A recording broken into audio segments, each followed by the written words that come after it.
ரிசல்ட்டை பார்த்தோம். எல்லாம் அவங்கவங்களுக்கு ஃபேவராக இருந்தது சொன்னாங்களா, இல்லை உண்மையிலேயே அவங்க கருத்து கணிப்பு நடத்துனாங்களா என்னன்னு தெரியல. ஏன்னா மோஸ்ட் ஃபேவர் வந்து டிஎம்கேக்கு போயிடுச்சு.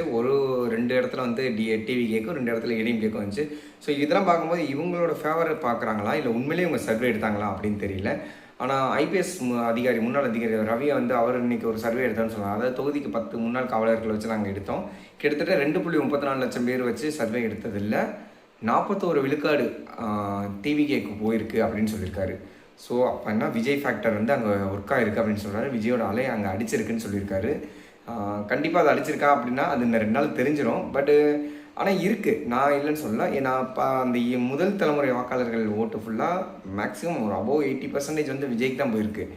அவங்க வந்து என்ன சொல்ல, ஒரு மாற்றம், ஒரு மாயைன்னு கூட சொல்லலாம். அதை ஒரு மாற்றம் ஆகாதா இல்லை அப்படின்னு போனாங்களா, இல்லை எப்படி சொல்ல, ஒரு சினி ஸ்டார் அவர் எப்படி சொல்ல, சர்க்கார் படத்தை பாட்டு வந்து ஒரு மாயை எதிர்பார்த்தாங்களா அப்படின்னு தெரியல.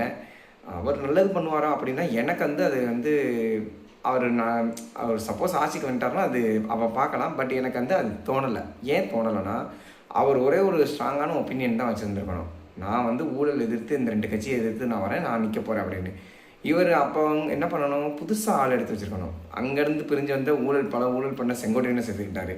இங்கேருந்து ஊழல் பண்ண விடுதலை சிறுத்தைகள் கட்சியில் இருந்தால் அது ஒரிஜினலாக எடுத்துக்கிட்டாரு. இப்படி எல்லா ஊழல் பண்ண கட்சிக்காரங்களும் அங்கே போகும்போது அது ஊழல் கட்சியாக தானே ஆகும். அது எப்படி ஒரு நல்ல கட்சியாக மாறும்?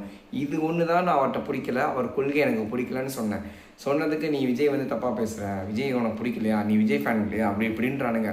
விஜய் தப்பு சொல்லலை, நான் விஜய் ஃபேனும் கிடையாது. ஆனால் விஜய் படத்தை ரசித்து பார்ப்பேன். அரசியல்னு வரப்போ அவர் ஒரு கொள்கை பண்ணுறாரு. என்ன சொல்கிறாரு, திமுக ஒரு தீய சக்தி. அப்போ இதுக்கு அந்த விடுதலை சிறுத்தைகள் கட்சி கிட்டத்தட்ட டிஎம்கேல தான் இருந்துச்சு. அது ஒரிஜினல் டிஎம்கேல தான் இருந்தார். அந்த தீய சக்தியிலேருந்து ஒருத்தர் வந்தார், அது ஒரிஜினல். அவர் இப்போ தூய சக்தியாக மாறிட்டாரா?